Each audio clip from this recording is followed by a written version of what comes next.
नमस्कार। आज मैं आपको सुनाने जा रही हूँ माघ महात्म का 12वां अध्याय। 11वें अध्याय में हमने सुना कि कैसे शालिग्राम भगवान का कितना अधिक महत्व है। यदि कोई उसके जल का भी पान कर लेता है तो वह मोक्ष को प्राप्त हो जाता है और सभी पाप नष्ट हो जाते हैं। और इंद्रियों को वश में रखने का, विष्णु भगवान की भक्ति का अत्यंत महत्व बताया गया है। और ये भी बताया गया है कि शिव की निंदा कभी नहीं करनी चाहिए, क्योंकि शिव जी विष्णु भगवान के आराध्य हैं और विष्णु भगवान शिव जी के आराध्य हैं। ये दोनों एक दूसरे के पूरक हैं। चलिए सुनते हैं हम 12वां अध्याय। उसमें दूत द्वारा एकादशी व्रत की महिमा का वर्णन किया गया है। यमदूत बोले, हे वैश्यराज, जो व्यक्ति प्रसंगवश चाहे किसी एक ही एकादशी का व्रत नियम पूर्वक करता है, वह यम के दुखों को नहीं भोगता। ये भी हमने यमराज के मुख से सुना है। त्रिलोकी में इसके समान अन्य कोई व्रत नहीं है। भगवान की प्रिय तिथि एकादशी के दिन व्रत धारण करने से शरीर के सब पाप नष्ट हो जाते हैं। जब तक मनुष्य एकादशी उपवास नहीं करता, तब तक प्राणियों के शरीर में पाप बने रहते हैं। हजारों अश्वमेध यज्ञ और सैकड़ों राजसूय यज्ञ एकादशी उपवास की 16वीं कला के समान नहीं है।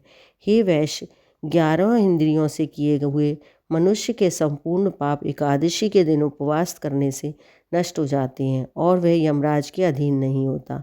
एकादशी व्रत भोग, मोक्ष, सुंदर स्त्री और श्रेष्ठ संतान को देने वाला है। हे वैश्य, गंगा, गया, काशी, पुष्कर, कुरुक्षेत्र, रेवा, वीणिका, यमुना और चंद्रभागा भी एकादशी के समान नहीं है। मतलब इन सारी नदियों में भी स्नान कर लिया जाए तो वो भी एकादशी के व्रत के समान नहीं है।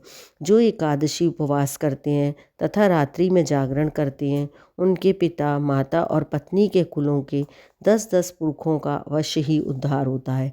वे संसार से निर्मुक्त होकर विष्णु भगवान के लोक को जाते हैं। हे वैश्य, बाल, युवा तथा वृद्धावस्था किसी भी अवस्था में एकादशी के दिन उपवास करने वाले नरक में नहीं जाते। 3 रात उपवास करके और तीर्थ में स्नान करके, सोना, तिल तथा गौ का दान करके मनुष्य स्वर्ग को प्राप्त होते हैं और ऐसा नहीं करने वाले सदा दुखी रहते हैं।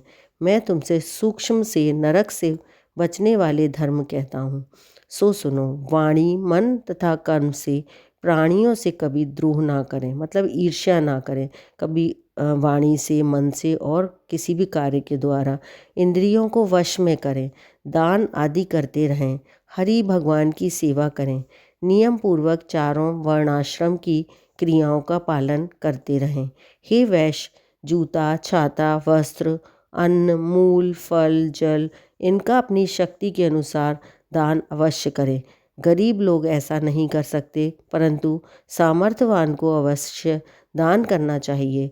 इस लोक में ऐसा दान देने वाले मनुष्य अवश्य बार बार दीर्घायु और धनाढ्य होते हैं। इसलिए बाल्यावस्था से ही धर्म को करना चाहिए। मैंने तुमसे ये संपूर्ण वृत्तांत संक्षेप में कह दिया। अब ज़्यादा तुम क्या सुनना चाहते हो? ऐसा यमदूतों ने कहा। बोलो विष्णु भगवान की जय, माता लक्ष्मी जी की जय। हमारा 12 अध्याय समाप्त होता है। अब कल हम चलेंगे 13वें अध्याय की ओर। नमस्कार।